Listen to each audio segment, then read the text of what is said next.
SSC 2026 ব্যাচের শিক্ষার্থীরা finally কিন্তু তোমাদের রেজাল্ট প্রকাশের ডেটটাও ফিক্স হয়ে গিয়েছে।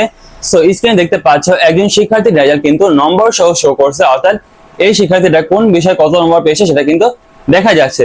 সো তোমরা সকল বোর্ডের শিক্ষার্থীরা কিভাবে তোমরা এরকম ভাবে রেজাল্ট দেখবে, অর্থাৎ কোন বিষয়ে কত নম্বর পেয়েছো, সেই প্রসেসটা আজকের এই ভিডিওতে আমি তোমাদেরকে দেখাবো।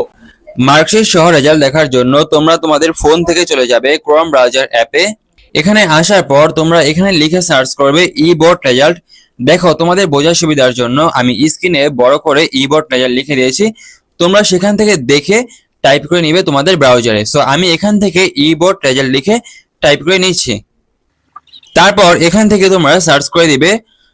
সার্চ করে দেওয়ার পর এই যে এখানে দেখতে পাচ্ছ প্রথমে একটি ওয়েবসাইট চলে এসেছে। দেখো web based result publication system for education board. So তোমরা এই ওয়েবসাইটে চলে যাবে। আচ্ছা, হয়তোবা তোমরা অন্য কারোর ভিডিও দেখে তোমরা এভাবে রেজাল্ট দেখতে এসেছিলে, কিন্তু তোমাদের এখানে নম্বর সহ রেজাল্টটা দেখায় নাই। সেটা কি কারণে দেখায় নাই, সেটা হলো এখানে নম্বর সহ রেজাল্ট আপডেট হতে কিন্তু একটু সময় লাগে, অর্থাৎ বোর্ড কিন্তু 1 থেকে 2 ঘন্টা একটু সময় নিতে পারে রেজাল্ট প্রকাশের পরও। অর্থাৎ রেজাল্ট প্রকাশ সাধারণত যখন করা হয় তখন কিন্তু শুধুমাত্র গ্রেডটা দেখা যায় তার 1 ঘন্টা বা 2 ঘন্টা, এমনকি কোনো কোনো বোর্ড তার পরের দিন এখানে নম্বর সহ রেজাল্ট দেখায়। আশা করি তোমরা সবাই বুঝতে পারছো। এবং তোমরা যারা ট্রাই করো নাই, অর্থাৎ এখান থেকে, তারা কিভাবে ট্রাই করবে, দেখো এই যে এখানে আছে নেম অফ বোর্ড। সো তোমরা এখান থেকে তোমাদের বোর্ডটা সিলেক্ট করে নিবে।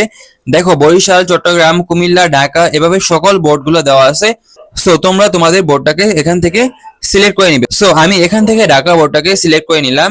ঢাকা বোর্ডটাকে সিলেক্ট করে নেওয়ার পর এই যে এখানে দেখতে পাচ্ছ নেম অফ এক্সামিনেশন আছে। সো তোমরা এখান থেকে এসএসসি এবং দাখিল এটাকে সিলেক্ট করে নিবে। তারপর এই যে এখানে দেখতে পাচ্ছ ইয়ার অফ এক্সামিনেশন আছে। সো তোমরা এখান থেকে 2026 টাকে সিলেক্ট করে নিবে। নেওয়ার পর দেখো এই যে এখানে কি আছে টাইপ অফ রেজাল্ট। তো তোমরা এখান থেকে ইন্ডিভিজুয়ালটাকে সিলেক্ট করে নিবে। সিলেক্ট করে নেওয়ার পর এই যে এখানে দেখতে পাচ্ছ রোল নম্বর আছে। সো তোমাদের এখানে একটি রোল নম্বর দিয়ে দিতে হবে।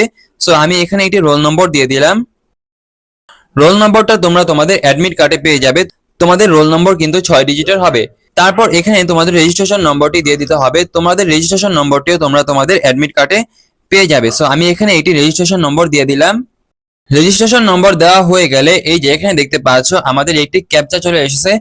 সো এই ক্যাপচাটি কি, ক্যাপচা মানে হলো এই যে এখানে এই পিকে যেই সংখ্যাগুলো দেখতেছো, এই সংখ্যাগুলো তোমার এই যে এখানে দেখতে পাচ্ছ একটা বক্স আছে, টাইপ দা ডিজিটস লেখা, সেই সংখ্যাগুলো এখানে লিখে দিতে হবে।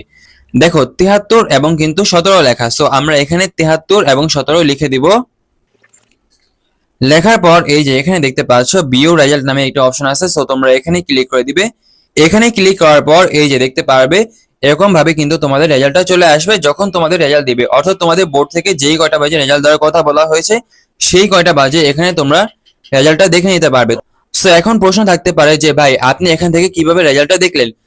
আমার এখানে রেজাল্টটা আসে নাই, আমি কিন্তু এখানে একটা রেজাল্ট অ্যাড করে, অর্থাৎ তোমাদেরকে ডেমো একটা রেজাল্ট দেখাইলাম তোমাদের বোঝানোর সুবিধার্থে। এই সহজ পদ্ধতি ব্যবহার করে তোমরা কিন্তু তোমাদের রেজাল্টটা নম্বর সহ দেখতে পারবে, অর্থাৎ কোন বিষয়ে তোমরা কত নম্বর পেয়েছো।